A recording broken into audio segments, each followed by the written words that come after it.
Let me just double check now. So it was a big week. Of course, it was a very big week because this is the week that Crank had her surgery. And I wish there were more that I could tell you about it, but so far, all we know is that she's acting fine and that the surgery went very well, but I don't quite understand yet what the results are going to be like. She's still leaking. In fact, she's leaking worse now than she was before, but that's probably to be expected. She's heading for the litter box right now. So sweet. Oh, this litter box is a little tall. Can she get in? Oh, okay. She made it. All right, good. Um, so she's a lot leakier right now, and I've had to give her even more baths just constantly because now she's gone from being just occasionally kind of poopy to being like constantly diarrhea. And but like I was saying, I think that's to be expected. It's sort of the goal that we were aiming for actually. And according to what DJ had said, that's probably normal and it might last a week or two, and then we would expect her to sort of get things more under control, which would be swell. Hi, are you playing in there? I thought you were going to settle down. You've been sitting there. That's fine. She was just sort of scratching on this like it was a scratching poster, trying to knead on it. But then I moved her stuff, and she decided no. Um, Okay, so that's where we are right now is, as far as like her symptoms go or things that we want to solve, I do think that her bottom is a little less sensitive, but it's not entirely, like she still wants to yell and complain a lot, especially if I want to use a wipe on it. Of course, it's hard to say how much of that is just the fact that she's been so traumatized by it in the past and how much of it is actually, it still is kind of sensitive. So that's another thing. I think really the bottom line, no pun intended, is that we just have to sort of wait and see. It's too early to sort of make any calls about whether it was a huge success or not, because even if it was a huge success, we wouldn't expect to see that yet. It's going to take just a little bit longer. So that's fine though. I'm fine with as long as it needs to take. She's a real sweetie, little cutie, and I'm fine with having to give her regular baths. She goes right into her little strawberry pod. So sweet. Yeah. What else? What else? What else? Is there anything else I wanted to say about her? Well, things will probably come to me. It's been really sweet that she's so okay with being carried around in the pod. Oh, and I've sort of learned just recently that she still doesn't like getting baths, but if instead of sort of trying to, so the way I used to do is I'd fill up the sink and then I would bring her and sort of dunk her back half in the sink and sort of, rub things off with my hand and the little bit of soap. And she would just scream and yell, and it was the worst torture she'd ever had. And I've sort of found lately that if instead of putting her in the sink, I just have the water running and I put her butt under it and sort of use the water to get things off of her just by moving her around and letting the water pressure do the job, it seems like it bothers her less than having me actually like rub on stuff and sort of try to work things out. So that's the way I'm going with it now. I've even been thinking about maybe taking her down to the kitchen sink for her baths instead, where there's a sprayer, and maybe I could use that and sort of make it easier to do what I'm doing already. As far as you probably want to know why she's not wearing a cone. Are you going to pee there? You look like you're about to try to pee or poop right in that corner. Are you? Or are you just looking for a place to sit? Anyway, she's not wearing her cone because she is not bothering her sutures at all. She hasn't been shown the slightest bit of interest in them. And we're keeping an eye on it, of course. I monitor her all the time to make sure that she's not. If she were, we would either have to put the cone or a suit on her. But as long as she is not touching her sutures, I don't see any reason for her to have to wear that big unwieldy thing. And I know, we got strictest instructions from the vet to keep the cone on her no matter what, and not to even think about trying anything else like a suit. But they have to say that to everybody. I don't know. I'm trying to make a joke about the fact that it's exactly the kind of person like me that would say that doesn't apply to me.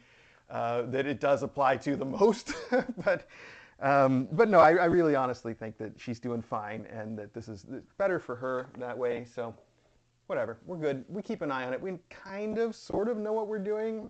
And you know, we certainly know how to tell if anything is going to start to cause a problem. So yeah, we'll cross that bridge if we come to it, but I don't think we will. She is doing fine. Okay, is there any news about the other kids? I don't, nothing comes to mind. They did go in for their second vaccines this week, and they all got a checkup. Now, 3 out of the 4 had elevated levels of something. It was just a little bit outside the normal range where we're going to want to check them again for, it was basically like a kidney marker.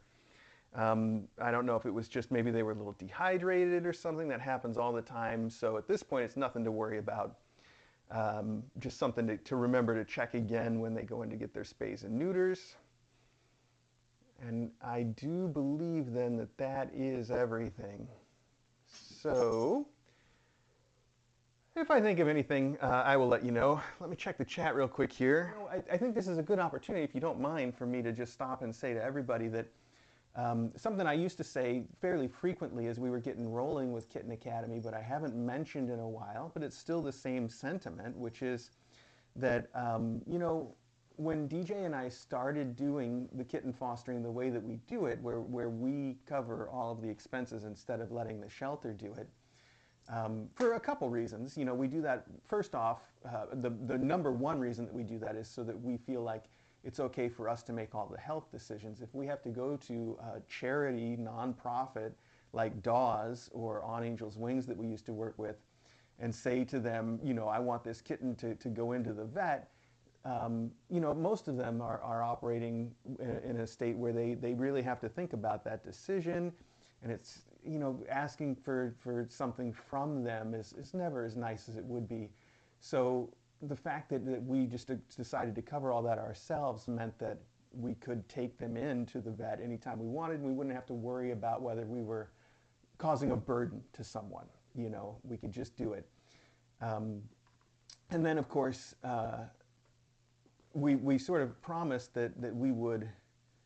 I said there were 2 reasons that we do it that way, didn't I? I'm trying to think of what I was going to say the other one was, but DJ and I had promised from the start that you know, we were going to do the fostering as long as we could. We would support them. We would do that. We would spend whatever, you know, sort of it took for the kittens. And that was the commitment that we made before we even opened, you know, the Patreon and stuff. But so many people wanted to help.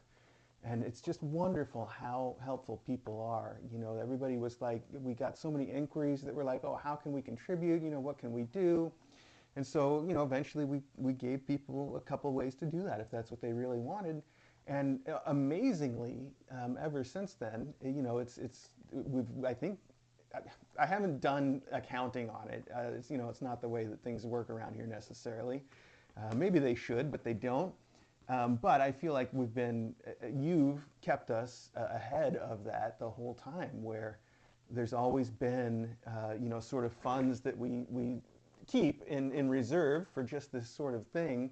And it's always been there before we needed it, thanks to everybody being so wonderfully generous. So the thing that I used to say all the time that I still feel is, you know, we'd like to think that we would have cared for just as many kittens and given them exactly the same degree of care, even if we were doing it entirely on our own. But it's so wonderful not to have to find out whether we would or not. It's an amazing privilege and honor having so much help and taking care of these kids. So I'm starting to get a little choked up, and I don't want to. So we're going to move on from there. But my point was, thank you not just to Nancy, but to everyone who's you know, contributed in any way, whether it's Patreon or just spreading the word, or you know, sending in donations to help take care of stuff. It's all amazing, wonderful, and you know, something that, yeah, you get my point. Thank you is my point. That's my point. Okay.